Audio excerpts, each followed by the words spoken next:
Salut, c'est Florian, bienvenue dans cette nouvelle vidéo. Dans cette vidéo, je vais te présenter l'action Home Depot. Home Depot qui est, d'après moi, la septième meilleure action à dividende pour compte titre, selon ma liste non exhaustive, bien sûr, de 50 actions à dividende pour compte titre.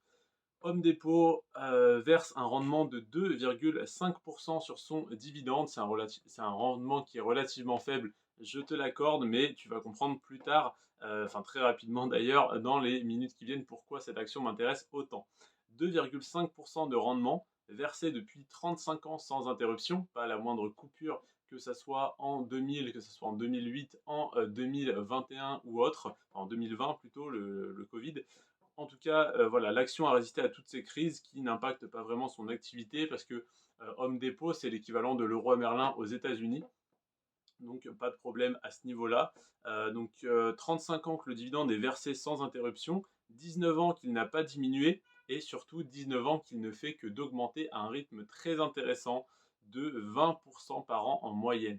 Entre le dividende versé en 2012 et le dividende versé en 2022, si on calcule la moyenne d'augmentation annuelle, c'est-à-dire entre 2012 et 2013, 2013 et 2014, etc., jusqu'à arriver de 2021 à 2022, le dividende a augmenté en moyenne chaque année de 20%.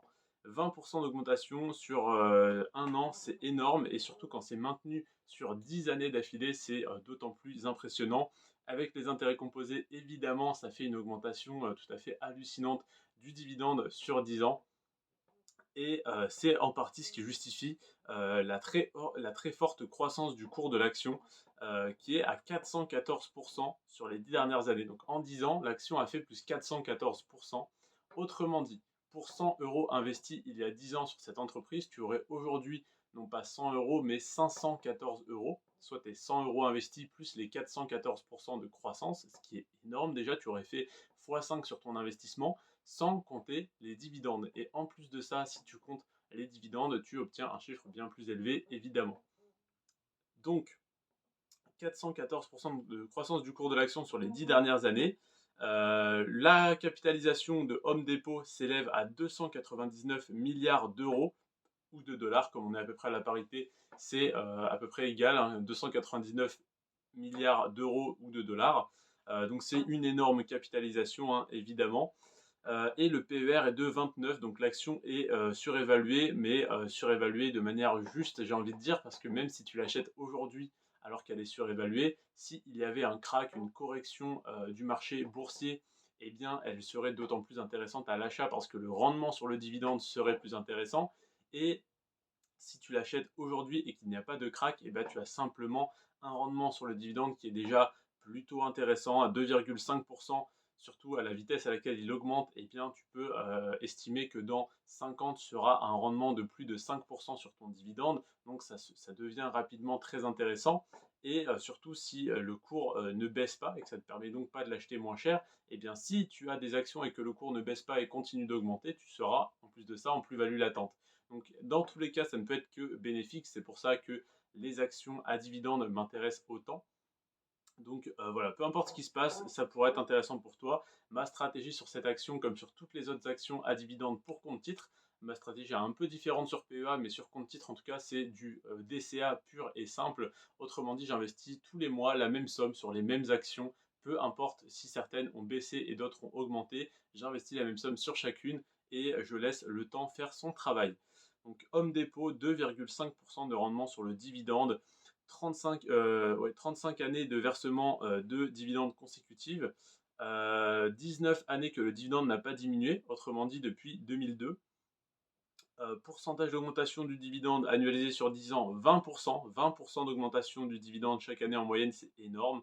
299 milliards d'euros de capitalisation, c'est la valeur de l'entreprise en bourse. Et 414% de croissance du cours de l'action sur les 10 dernières années, ce qui est tout simplement énorme.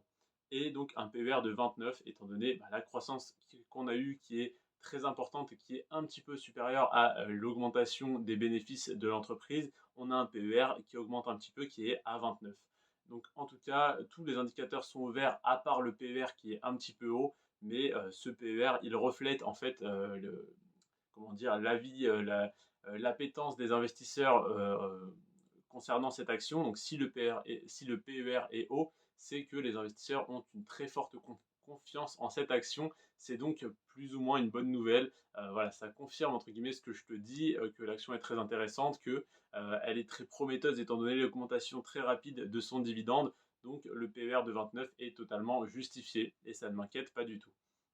Donc voilà pour l'analyse de l'action Home Depot qui est pour moi la septième meilleure voilà, de ma liste de 50 actions à dividendes pour compte titre. Je t'invite à me donner ton avis sur cette entreprise en commentaire si tu le souhaites. N'hésite pas à me faire part de ta satisfaction concernant cette vidéo par un petit pouce bleu. C'est vraiment un soutien qui fait très plaisir. Ce qui m'aide le plus, je te l'avoue, c'est que tu t'abonnes et que tu regardes mes vidéos parce que ça me fait plus d'abonnés et plus d'heures de visionnage, mais les likes, c'est vraiment quelque chose qui me fait plaisir à voir, de me dire tiens, cette vidéo a fait 100 vues et 15 likes, c'est un assez bon ratio, donc ça m'encourage à en faire plus de ce type.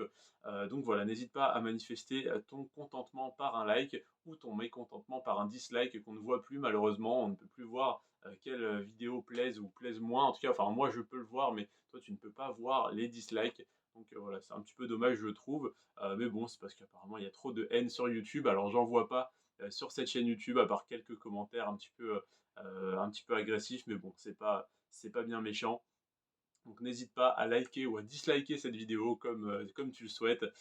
Et voilà, n'hésite pas à me donner ton avis en commentaire, à venir me parler sur Instagram si tu as des questions un petit peu plus longues que tu voudrais me poser par message vocal par exemple. Sinon tu peux les poser en commentaire de cette vidéo. Je réponds à tous les commentaires. On se retrouve demain pour l'analyse de Walmart, demain à 20 h. Sans faute pour ma part, j'espère que tu seras là. Je te remercie en tout cas d'avoir regardé cette vidéo jusqu'à la fin. Sur ce, prends soin de toi et de tes finances. C'était Florian. Ciao.